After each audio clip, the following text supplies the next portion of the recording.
فرمان مصطفیٰ صلی اللہ علیہ وآلہ آلہ وسلم۔ صحیح مسلم حدیث نمبر 5301۔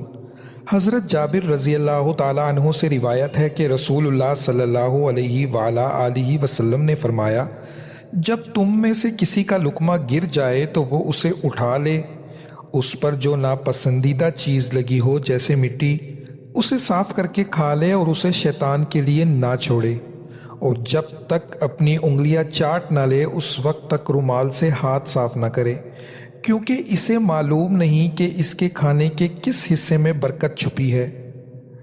یہ حدیث ہمیں نعمت کی قدر، عاجزی اور شکر گزاری سکھاتی ہے۔ جو انسان اللہ کی نعمت کو ضائع نہیں کرتا، اللہ اس کے رزق میں برکت اور خوشی عطا فرماتا ہے۔ گری ہوئی چیز کو صاف کر کے کھانا نہ صرف سنت رسول صلی اللہ علیہ وآلہ آلہ وسلم ہے، بلکہ شیطان کو محروم کرنے کا عمل بھی ہے۔ یاد رکھیں، برکت وہاں چھپی ہوتی ہے جہاں انسان اللہ کی نعمت کی قدر کرتا ہے۔ اللہ مجھے اور آپ کو دین کی صحیح سمجھ عطا فرمائے۔ آمین یا رب العالمین۔